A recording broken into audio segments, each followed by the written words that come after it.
자, 올해 들어 계속해서 그 큐티 주중 본문 내용을 가지고 계속 설교를 하고 있습니다. 여러분들에게 좀 도움을 드리고 싶어서 그렇게 하고 있는데 여러분들이 큐티를 하는 데 있어서 좀 설교가 도움이 되시는지 모르겠습니다. 근데 이제 이번 주 들어서 큐티 본문이 이제 사도행전 이후에 예레미야 예가로 바뀌었죠. 상당히 참 쉽지 않은 그런 내용입니다. 큐티하기도 쉽지 않고 설교하기도 쉽지 않은 내용인데, 그러나 예레미야 애가도 하나님이 하시는 말씀이고 우리가 또 귀담아 들어야 될 말씀이고 또 특히나 이 시대에 우리에게 꼭 필요한 말씀이 아닌가 하는 생각이 듭니다. 오늘 우리가 읽은 20절, 21절, 22절만 보더라도 내용이 참 사실은 여러 가지로 충격적인 내용이죠. 쉽지 않은 내용인데 함께 우리가 보도록 하겠습니다. 지난 화요일에 예레미야 애가의 큐티가 시작되던 날, 제가 하나님께서 여러 다양한 채널을 통해서 슬픔에 대한 메시지를 주신 것을 이제 글로 옮겨서 담길 카페에 올렸고 또 여러분들에게도 공유를 해드렸었습니다. 혹시 읽지 못하신 분들은 한번 읽어보시면 예레미야 애가를 큐티하고 이해하시는데 여러 가지 도움이 되시리라 생각이 됩니다.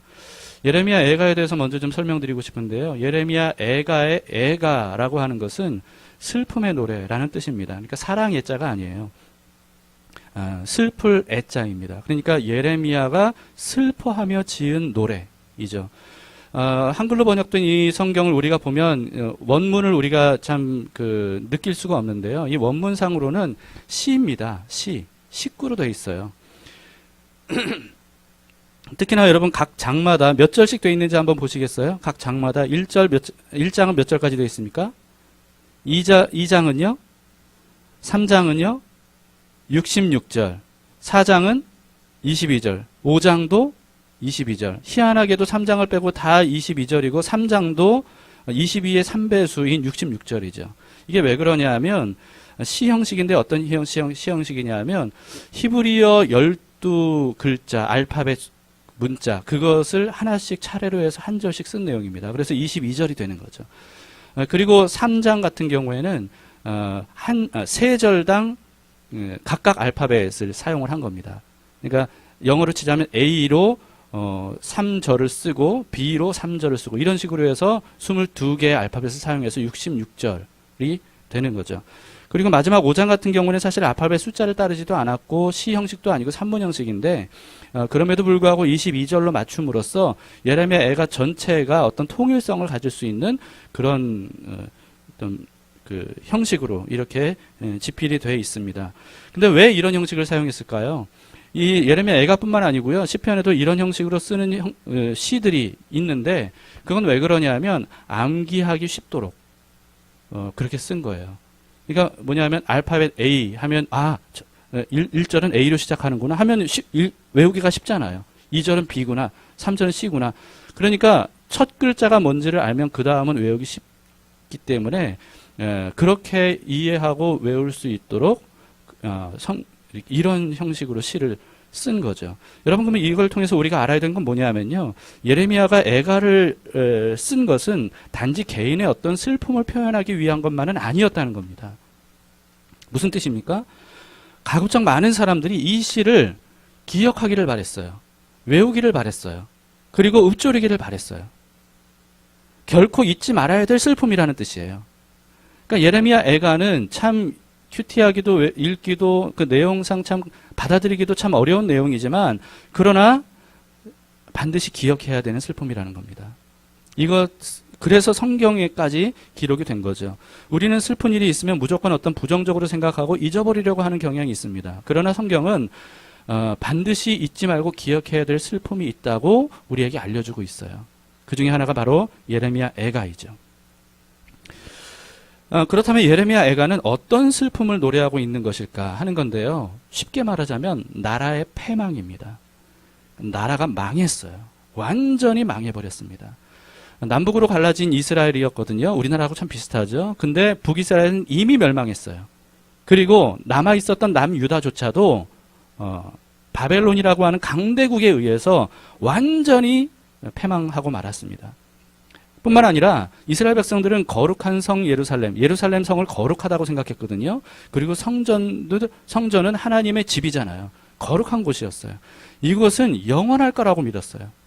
그런데 놀랍게도 바벨론이라고 하는 나라에 의해서 이 예루살렘 성도 완전히 폐허가 돼버리고 성전조차도 완전히 불타서 파괴가 돼버리는 이런 비극을 맞이하게 됩니다. 그러니까 이들은요, 단지 나라의 패망 정도가 아니라 영원하리라고 생각했던 하나님의 성전과 예루살렘 성까지도 파괴가 되는 그 모습을, 그 경험을 한 거예요. 그러니까 이게 엄청난 충격인 거죠. 굉장한 비극이고, 아픔입니다. 말로 다 할 수 없는 슬픔이죠. 근데 왜 이런 일을 당했는가? 물론 역사적으로 보면 그 당시에 발흥하면서 엄청난 세력을, 이어갔던 이 강대국인 바벨론에 비하면 남유다는 너무나도 작은 약소국이기 때문에 그 어떤 군사적인 힘에 의해서 짓밟힐 수밖에 없는 그런 상황으로 볼 수도 있지만, 그러나 성경은 그렇게 말하고 있지 않습니다. 성경은 바벨론이 강해서 당한 일이 아니라 이스라엘과 유다의 죄로 인한 결과라고 말하고 있어요. 죄로 인한 결과라는 거예요. 하나님께서는 하나님과의 약속을 파기하고 하나님을 배반하면서 하나님의 통치를 저버리고 죄악을 저질렀던 북이스라엘을 수많은 선지자들을 보내면서 경고하셨어요. 그런데도 불구하고 이들은 회개하지 않았죠. 멸망당했습니다. 이 모습을 남유다가 다 봤어요. 남유다가 다 봤습니다. 그런데도 불구하고 남유다에도 하나님께서 수많은 선지자들을 보내면서 너희도 이대로 살다가는 북이스라엘처럼 멸망당할 수밖에 없다라고 하는 경고의 메시지를 많이 보냈음에도 불구하고 이들은 회개하지 않았습니다. 각성하지 않았어요. 그러면서 막연하게 자기 믿음으로 믿었던 거예요. 거룩한 성은 영원하다. 성전은 영원하다. 그렇게 믿었던 거예요. 그러면서도 온갖 죄악들은 저지르죠. 하나님을 멀리합니다. 하나님을 믿지 않아요. 하나님의 통치를 거부합니다. 오히려 예레미야 같이 회개와 각성을 촉구하고 하나님의 말씀을 온전히 전하는 이런 사람들을 박해해요. 죽여요. 그래서 결국은 때가 되면 하나님께서 경고하신 대로 남유다를 완전히 바벨론에 의해 심판하신 것이죠. 이것은 죄의 당연한 결과였다는 겁니다. 예레미야는 이 과정을 다 본 사람이에요. 경험한 사람이에요. 자기 눈앞에서 예루살렘이 불타고 성전이 파괴되고 수많은 예루살렘 주민들과 남유다 사람들이 죽임을 당하고 엄청나게 끔찍한 일들이 일어나는 것을 예레미야가 다 눈으로 본 거예요. 이런 안타까움과 슬픔이 예레미야에게 더 컸던 이유는 뭐냐면 이런 것을 경고한 당사자거든요. 하나님께서 회개하지 않으면 이런 일이 있을 것이다 라고 한 것을 선포하고 애타게 울부짖으며 사람들에게 말하고 외쳤던 사람이 바로 예레미야예요. 그런데도 불구하고 남유다는 전혀 그 얘기를 들으려고 하지 않았죠. 결국은 예레미야가 선언한 대로, 선포한 대로 그런 일들이 그대로 이루어지는 것을 예레미야는 볼 수밖에 없었습니다. 그러니까 이게 얼마나 비통하고 큰 슬픔과 아픔이겠어요. 그래서 쓴 시가 바로 예레미야 애가인데요. 이 애가 2장은 특히 예레미야의 참상이 얼마나 끔찍했는지 이것을 묘사하고 있습니다. 우리는 특히 오늘 본문에 특히 11절부터 22절까지 내용인데 20절과 22절까지만 봤죠. 근데 11절, 12절은 어떤 내용이냐면 남유다의 어린 자녀들이 또 젖먹이 아이들이 길바닥에 그냥 널브러져 있는 거예요. 기절해 있는 거예요. 아무도 그 아이들을 돌볼 수가 없어요. 이 아이들이 지금 방치된 상황이에요. 언제 죽을지도 모르는 거예요. 예레미야는 그걸 지금 길바닥에서 보고 있는 겁니다. 이걸 보는 예레미야의 심정이 어떻다고 표현하고 있냐면 창자가 끊어지는 것 같고 자기의 간이 땅에 쏟아지는 것 같은 고통이라고 이렇게 묘사하고 있습니다. 15절, 16절은 보면 남유다의 멸망이 이렇게 고통스럽고 아픈 처절한 심판인데도 불구하고 주변국들은 박수치며 기뻐한다는 거예요. 도와주기는커녕. 그래서 이런 슬픔이 더 크다는 거죠. 17절에서는 이 재앙은 단순히 강대국에 의한 멸망이 아니라 오래전부터 하나님이 경고하신 대로 하나님의 심판이었기 때문에 이거는 어느 누구도 도와줄 수 없는 그런 심판이라는 겁니다. 도움을 받을 수 없는 절망. 여러분 이게 얼마나 큰 절망이겠어요. 더구나 또 22절에서는요. 남녀노소 할 것 없이 많은 사람들이 죽어서 길에 가득하다고 묘사를 하고 있습니다. 그 중에서도 가장 충격적인 내용은 20절이에요. 우리가 조금 전에 읽었죠. 여러분들이 아마 읽으시면서 제대로 생각하면서 읽으셨다면 좀 충격을 받았을 겁니다. 20절을 여러분들이 한번 다시 보시겠습니다. 여호와여 보시옵소서 주께서 누구에게 이같이 행하셨는지요. 여인들이 어찌 자기 열매 곧 그들이 낳은 아이들을 먹으오며 제사장들과 선지자들이 어찌 주의 성소에서 죽임을 당하오리까. 무슨 일이 있었는지 아시겠어요? 죽지 않은 사람들은, 목숨을 건진 사람들은 폐허가 된 예루살렘에서 굶주리는 거예요. 굶주림이 하루 이틀이 아니에요. 계속 굶주릴 수밖에 없고 자신의 목숨을 부지할 할 수가 없는 상황입니다. 여러분, 사람이 굶주림이 극한이 되면 어느 정도냐면 사람을 잡아먹는 거죠. 사람을 잡아먹는데 심지어는 자기가 낳은 자식까지도 잡아먹는다는 거예요.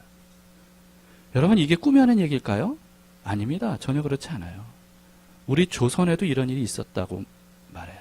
여러분, 이 성경을 읽으면서 기억난 게 뭐냐면 예전에 무한도전 프로그램을 봤던 겁니다. 위대한 유산이라고 하는 한국사를 가지고 힙합을 만드는 그런 과정을 이제 예능으로 만든 프로그램인데, 그때 설민석 한국사 전문가가 임진왜란 당시 상황을 기록한 선조실록이라고 하는데 기록된 내용을 소개해 줬습니다. 한문으로 된 그 내용을 번역하면 이렇게 번역이 될 수 있다는 거예요.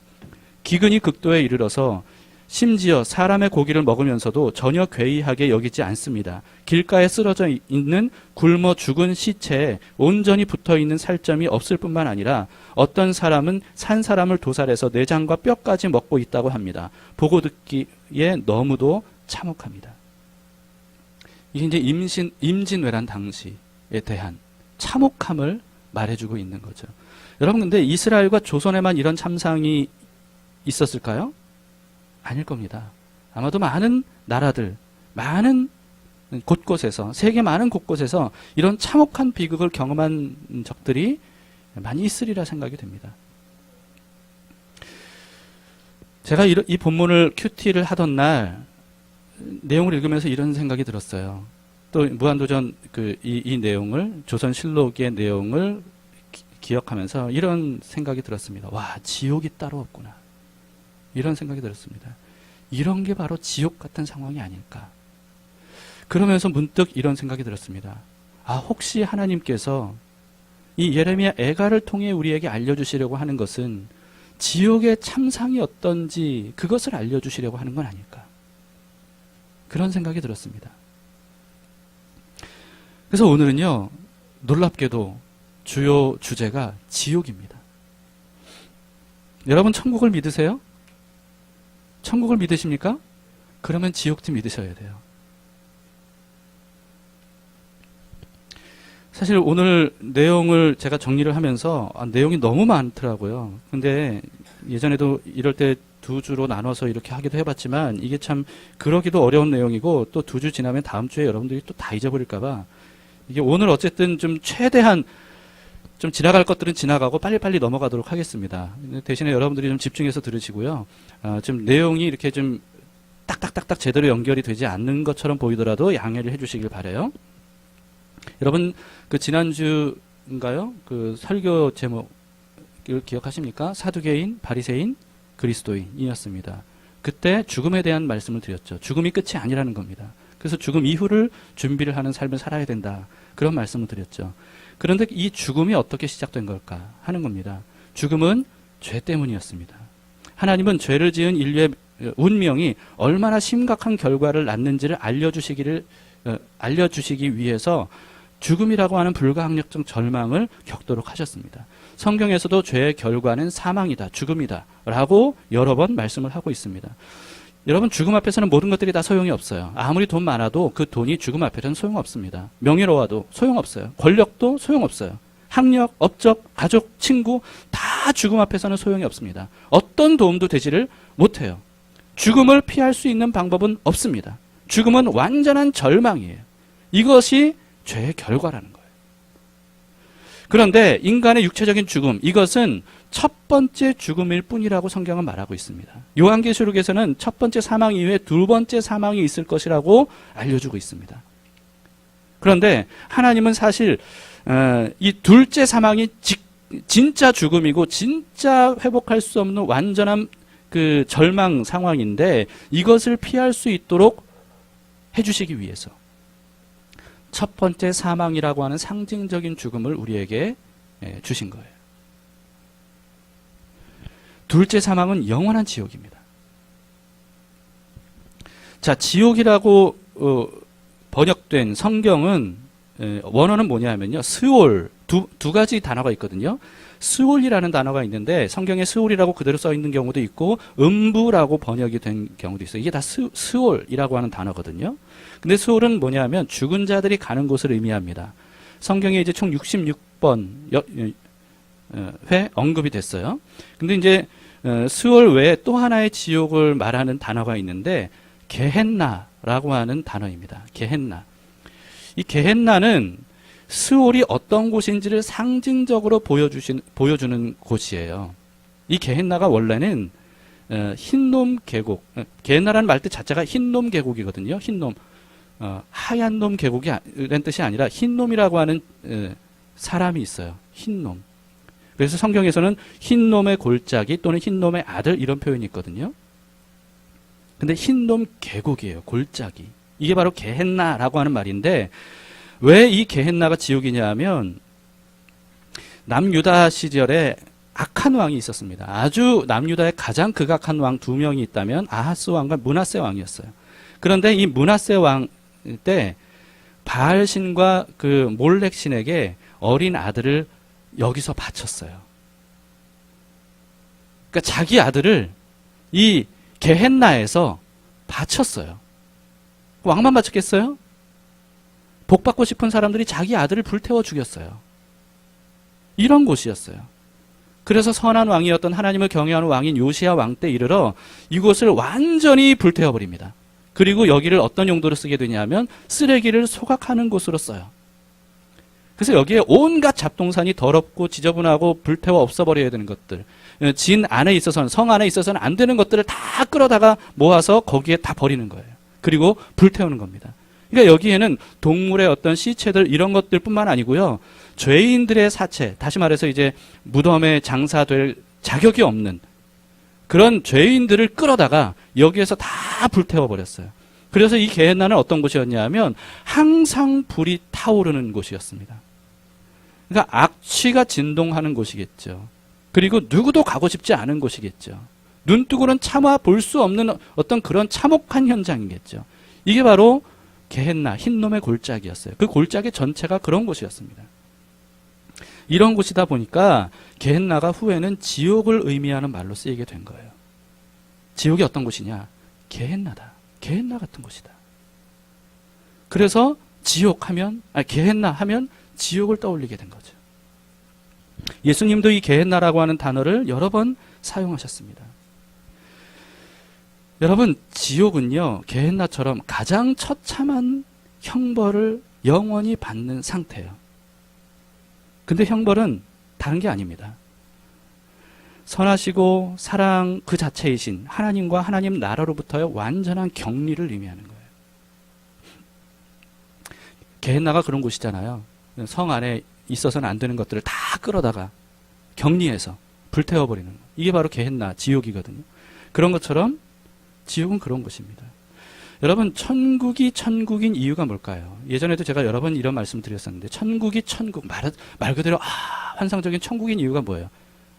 먹을 게 많아서, 놀 게 많아서, 즐길 게 많아서, 여행할 곳이 많아서? 그게 아니라는 거예요. 천국이 천국인 이유는 하나님이 다스리시는 곳이기 때문입니다. 가장 완벽한 통치자이신 하나님이 다스리시는 곳이기 때문이에요. 그렇다면 지옥은 왜 지옥일까요? 지옥은 왜 말 그대로 지옥 같은 곳일까요? 왜냐하면 하나님의 손길이 전혀 닿지 않는 곳이기 때문에 그렇습니다.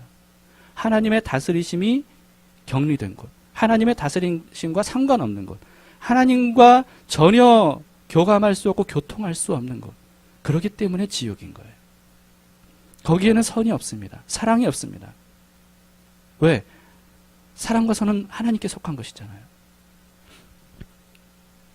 그래서 지옥은요, 하나님의 은혜로부터 완전히 끊어진 상태예요.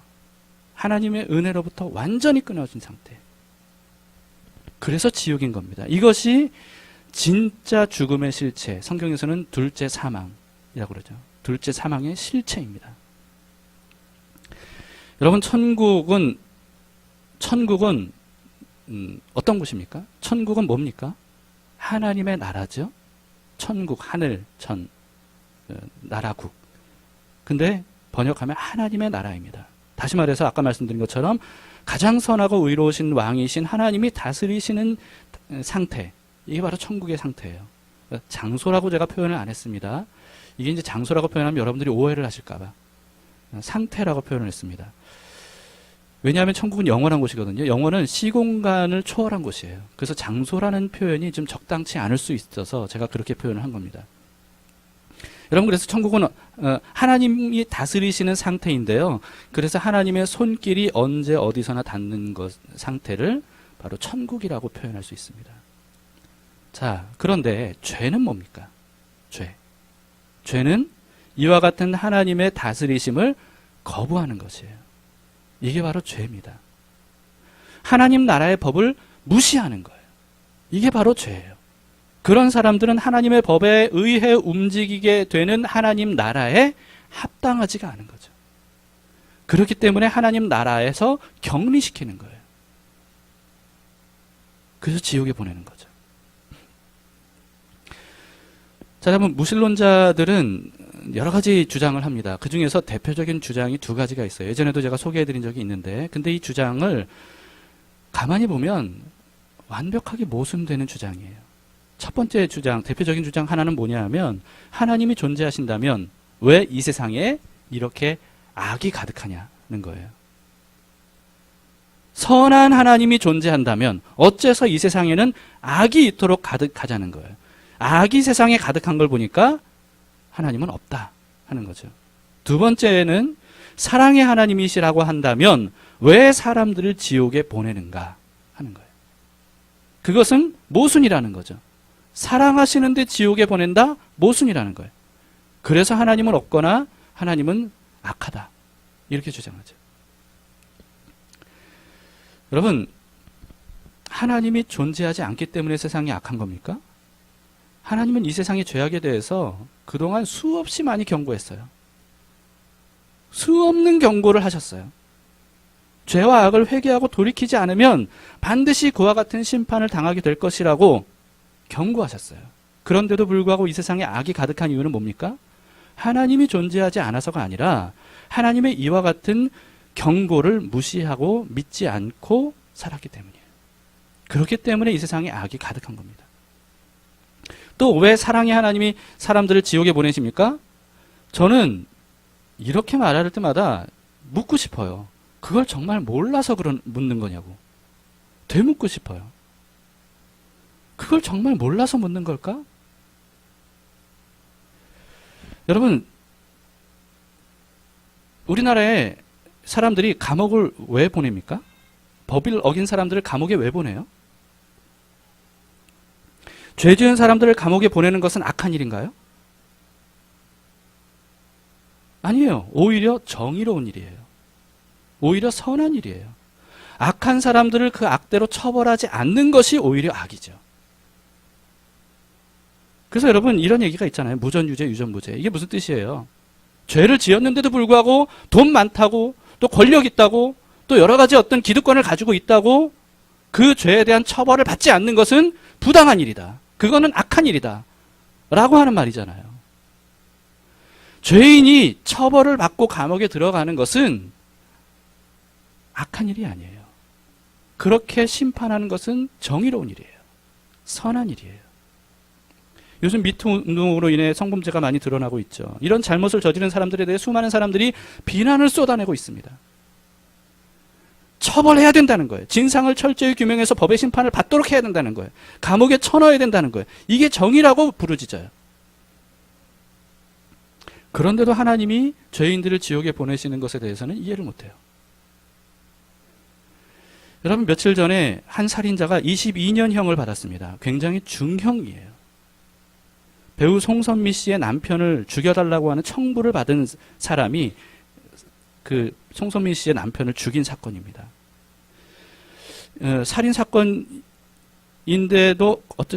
어쨌든 큰 형량입니다. 살인 사건 대부분 22년 이렇게 구형하지 않거든요. 근데 여기에 대해서도 사람들이 형벌이 너무 가볍다는 거예요. 무기징역이나 사형을 해야 된다는 사람들의 의견이 많아요. 또 그 이전에는 온 국민들을 분노에 빠뜨렸던 사건이 있었죠. 일명 어금니 아빠 사건. 여러분, 이 사람이 결국은 사형 선고를 받았습니다. 사람들은 여기에 대해서 당연한 결과라고 말해요. 여러분, 감옥은 어떤 곳입니까? 사회를 어지럽히고 사회에 해를 끼치는 사람들을 격리시키는 곳이에요. 그럼으로써 사회를 좀 더 안전하고 평화롭게 지키기 위해 행하는 조치죠. 만약에 이런 조치를 취하지 않으면 온통 사회가 죄악으로 가득 차게 될 겁니다. 아수라장이 될 거예요. 도무지 살 수 없는 그런 곳이 될 거예요. 말 그대로 지옥이죠. 무법천지 아비규환 되고 말 겁니다. 사형은 뭡니까, 여러분? 사형은 그 중에서도 사회에 정말 심각한 악영향을 끼친 사람을 이대로 둬서는 안 된다. 세상과 영원히 단절시키는 조치. 이게 바로 사형이잖아요. 사람들은 이와 같은 법적 조치들에 대해서 당연하다고 생각합니다. 오히려 우리나라 법이 너무 물러터졌다는 거예요. 좀 더 형량을 강화해야 된다는 거예요. 그래야 이 사회가 좀 더 정의롭고 좀 더 안전한 사회가 되지 않겠느냐고 사람들은 말해요. 여기에 다 동의합니다. 그러면서도 사람들은 하나님께서 죄인들을 지옥에 보내시는 것을 이해하지 못해요. 세상에 죄악이 가득한 것을 하나님 탓으로 돌리면서 정작 하나님이 그 죄악들을 심판하시는 것에 대해서 반기를 드는 거예요. 이게 저는 묻고 싶어요. 정말 이걸 몰라서 묻는 걸까?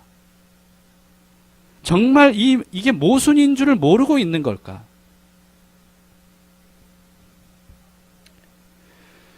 여러분, 하나님 나라는 어떤 곳이라고요? 하나님의 통치를 받는 거예요. 하나님의 통치를 받을 때 하나님의 법에 의해 움직이는 나라죠. 하나님 나라는 하나님의 법에 의해 움직이는 나라입니다. 한국은 한국 법에 의해 움직이는 나라예요. 한국은 미국 법을 기준으로 처벌하지 않습니다.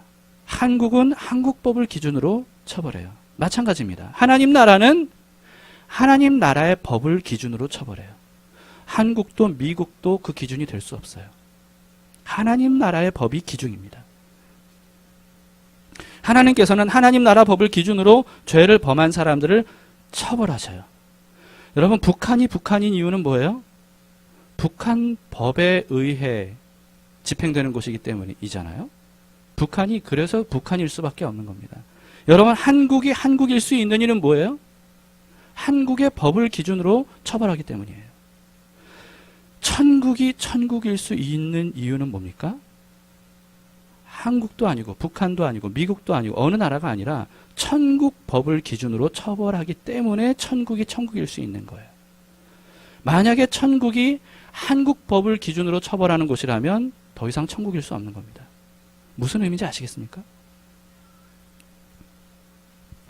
그런데 여러분, 천국 법에 의하면 이 세상의 모든 사람들은 다 죄인이라는 거예요. 우리가 잘 아는 말씀 로마서 3장 23절, 모든 사람이 죄를 범하였으며 하나님의 영광에 이르지 못하더니, 모든 사람이 천국법에 의하면 죄를 지었다는 거예요. 하나님의 영광에 이를 수 없다는 거예요. 단 한 사람도 하나님 나라에 들어갈 자격을 가지는 사람이 없다는 거예요. 그렇다면 그 결과는 뭐라는 거예요? 모두가 다 지옥에 갈 수밖에 없는 운명이라는 거죠. 이것이 인류의 운명입니다. 빼도 박도 못하는 운명이에요. 어느 누구도 피할 수 없는 운명이에요. 모든 사람들은 죄인이에요. 천국 법에 의하면. 하나님 나라에 합당하지 않아요. 지옥에 갈 수밖에 없어요. 천국에 들어갈 수 있는 사람은 단 한 사람도 없는 거예요. 여러분, 우리는 이 기준이 너무 엄격하다고 생각할 겁니다. 그럼 기준을 낮추면 어떻게 될까요? 하나님 기준을 낮춰주세요. 기준을 낮추면 어떻게 될까요? 천국이 천국일 수 없는 거예요. 핀란드, 스웨덴, 스위스 법이 굉장히 발달한 나라죠. 그리고 살기 좋은 나라로 알려져 있어요. 그러나 거기도 천국은 아니에요. 그 나라가 영원하지도 않습니다. 그러나 영원한 천국이 천국일 수 있는 이유는 기준을 낮추지 않고 천국의 법대로 모든 것들을 다스리기 때문입니다. 그렇다면 선행을 얼마나 많이 해야, 착한 일을 얼마나 많이 해야 천국에 들어갈 수 있는 거예요? 대부분의 사람들은 그렇게 생각합니다. 선을 많이 행하는 사람이 천국에 갈 수 있다고. 모든 종교가 다 그렇게 가르칩니다. 여러분, 그렇지 않습니다. 이거는 상식적으로 생각만 해도 얼마든지 알 수 있어요. 어떤 사람들을 감옥에 보냅니까? 죄 지은 사람이죠? 근데 보세요. 모든 죄를 다 지은 사람을 감옥에 보냅니까? 아니에요. 단 한 번도 선을 행한 적이 없는 사람을 감옥에 보냅니까? 아닙니다. 아무리 그동안 선한 일을 많이 했어도 단 하나의 죄를 짓기만 해도 그 죄에 대한 형벌로 감옥에 보내는 거예요. 그동안 봉사활동도 많이 하고 구제도 많이 하고 뭐 기부도 많이 하고 엄청나게 많은 사람들을 도왔다 할지라도 그 사람이 한 번 살인죄를 범하면 그 사람은 거기에 대한 형벌을 받을 수밖에 없는 겁니다. 얼마나 많은 선을 행했느냐가 관건이 아니에요. 그 사람이 단 하나라도 감옥에 갇힐 죄를 범했느냐 범하지 않았느냐. 이게 기준인 거예요. 지금 감옥에 갇힌 사람들이 단 한 번도 착한 일을 한 적이 없는 사람들일까요? 아닙니다. 전혀 그렇지 않을 거예요. 그들도 나름대로 착한 일들을 많이 해왔을 거예요. 그럼에도 불구하고 감옥에 갇힐 수밖에 없는 죄를 저질렀기 때문에 갇히는 거예요. 지옥도 마찬가지입니다. 얼마나 착한 일, 선한 일을 많이 했느냐, 이것이 천국행이냐 지옥행이냐를 결정하지 않아요. 천국 법에 의해 단 한 번의 죄만으로도 지옥에 갈 수밖에 없는 거예요. 그 기준으로 보면 지옥에 가지 않을 사람은 단 한 사람도 없다는 거죠. 모두가 다 예루살렘 성 밖에 있는 게헨나, 그 불에 던져질 수밖에 없는, 영원히 꺼지지도 않고 벗어날 수도 없고 누구도 도와줄 수 없는 그 게헨나로 들어갈 수밖에 없는 운명에 처해져 있다는 겁니다. 이것이 바로 하나님 나라의 법에 의한 형벌이에요. 이것을 거역할 수 있는 사람은 아무도 없습니다. 사실 따지고 보면요, 하나님의 다스리심을 거부하고 하나님 나라를 거역한 사람이 행하는 모든 것들은 하나님 나라 입장에서 보면 나름대로는 자기는 다 선이라고 하지만 사실은 다 악입니다. 전혀 선이 될 수 없어요. 여러분, 천국은 거룩한 나라입니다. 거룩하다는 뜻이 뭔지 아시겠습니까? 거룩하다는 것은 완전 무결함을 의미해요. 완전 무결함, 순도 100%. 이게 바로 거룩이라고 하는 말의 뜻입니다. 이것이 깨지면 거룩이 아니에요. 그런데 천국은 거룩한 것이에요. 여기서 타협이 일어나면 더 이상 천국일 수 없는 겁니다. 이러보건대 인류의 모든 운명은 정해져 있죠. 영원한 지옥입니다. 벗어날 수 없어요. 예레미야가 오늘 그 슬픔과 비통함을 이렇게 충격적인 고백으로 절망과 공포를 표현하고 있는데, 여러분, 지옥은 그보다 더하죠. 비교할 수 없습니다. 자력으로는 도저히 거스를 수 없는 지옥이에요. 여기에 대해서 하나님께서는 충분히 경고하셨습니다. 너무나도 많이 경고하셨어요. 이 경고를 무시한 사람들이 마지막 날에 지옥에 떨어질 때 어느 누구도 거기에 항변할 수 없습니다. 근데 하나님께서 그 운명을 피할 수 있는 길을 우리에게 보내주셨어요. 이와 같은 비극을 당할 수밖에 없는 사람들을 하나님이 그냥 두고 볼 수 없었어요. 왜냐하면 사랑하니까. 그래서 그 길을 하나님이 직접 열어주셨어요. 그 길이 뭐죠? 누구죠? 예수님입니다. 예수님을 보내주신 거예요. 그래서 예수님께서 자신을 이렇게 말씀하신 겁니다. 내가 곧 길이요 진리요 생명이다 라고 말씀하신 거예요. 나로 말미암지 않고는 아버지께로 올 자가 없다. 다시 말해서 예수님을 통하지 않으면 어느 누구도 하나님 나라에 들어갈 수 없다는 거예요. 모두가 다 지옥에 갈 수밖에 없는 운명이라는 겁니다. 여러분, 사람들은 하나님이 예수님 안 믿는 사람을 지옥 보낸다고 생각해요. 아니, 그게 아니라니까요. 모든 사람들이 죄로 인해 당연한 결과로 지옥에 갈 수밖에 없지만 하나님께서 그들을 천국으로 구원하시는 거예요. 그래서 은혜인 거예요. 예수님은 지옥을 피할 길이 직접 되어주셨어요. 그 길이 되어주시기 위해 예수님께서 어떻게 하셨습니까? 우리의 모든 죄를 다 자신에게 전가시키셨어요. 자기가 짊어주셨어요. 어린 양이 되셨어요. 그리고 십자가에서 그 죄의 대가로 죽으셨어요. 첫 번째 죽음뿐만이 아닙니다. 예수님께서는 두 번째 죽음인 지옥으로 들어가셨어요.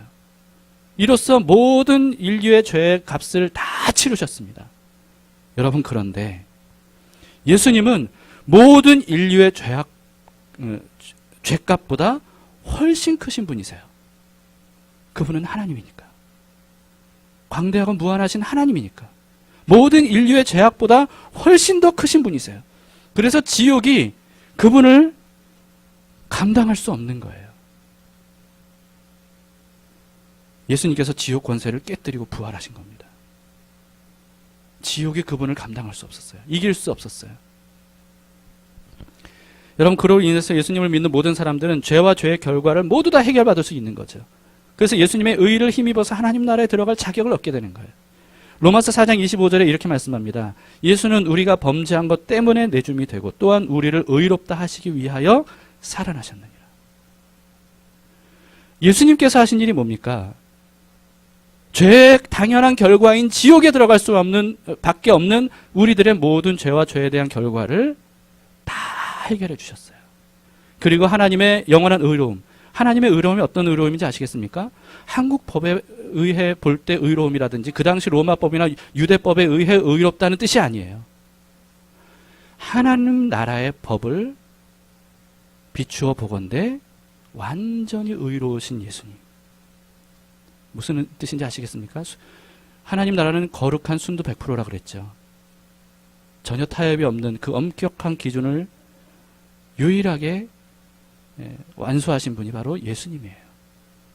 33년의 이 땅의 삶을 사시면서 죄악된 인간의 모습으로 오셨지만 전혀 죄를 범하지 않고 사람들의 모든 죄인들에게 하나님의 의로우심, 점도 없고 흠도 없으심을 전가해 주신 겁니다.